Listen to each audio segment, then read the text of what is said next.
So the Turtle Gunner and his crew posed a very interesting question I've never heard before. And that is, what would you do in a end-of-the-world dinosaur emergency? Okay, we always do the zombie emergencies. What would you carry for zombies? What would you carry for dinosaurs? Let's say you got to go down and visit Jurassic Park and all hell broke loose. So my first instinct when I thought about that is I thought, okay, big game, African type animal scenario.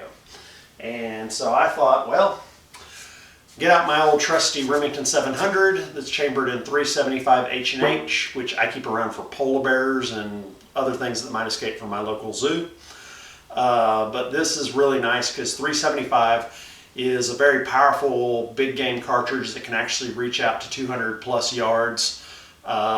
It's not too horrible of a kick, it hurts, but it'd be good. But then I got to thinking, you know, when they took on those velociraptors, you know, more than one velociraptor, I'm going to be kind of hosed. I can't work the bolt fast enough to take on 3 or 4 velociraptors at the same time. So I was thinking, well, for that, you know, it's a bit underpowered for T-Rex. It's not fast enough for velociraptors. What else do I got in my arsenal? So I got to thinking, well, what about my AR-10? So now I'm up to semi-automatic fire. And I have a 20 round magazine that shoots a lesser round than that, but you have 20 rounds and you can hit a lot of velociraptors with it. And you can peg the T-Rex quite a few times and irritate it. So I was thinking, well, that would be pretty good. That would be about the best I have in stock. But then I thought, they didn't say, what do you have? They said, what would you want? And they mentioned 50 cal Barrett, and you know, I was thinking about that. It'd be great for a T-Rex, but that would kind of suck for velociraptors because it's very hard to shoot from the hip. Plus, you know, I can't carry it. It weighs 30 pounds. I mean, I carry around my kid who weighs 30 pounds and it wears me out. I certainly can't carry around a piece of metal that weighs 30 pounds that can't hold on to me. So then I remembered they actually make now AR-15 style configurations chambered in 338 Lapua Magnum. And the 338 Lapua Magnum is the middle range cartridge that bridges the gap between the 308 and the 50 caliber. It's right in between those two rounds.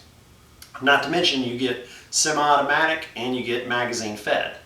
And you get extremely long range out of them too if you were to need it, but it can be short range too. But those weapons typically you can get for about 15 pounds or less in most configurations that you would have. So my answer is I would go with an AR style 338 Lapua for my Dinosaur gun to have the balance of firepower to speed and to range and all those basically balanced out. For a backup pistol sidearm, I would go with a 500 Smith & Wesson revolver because I don't think 44 is going to do it against those most of those dinosaurs like the velociraptors and stuff. You want a lot of knockdown power when you're getting charged by a critter like that that can run 40, 50, 60 miles an hour. So, all right, so that's my answer. The 500 Smith & Wesson Magnum and pistol and the AR 338 Lapua Magnum configuration.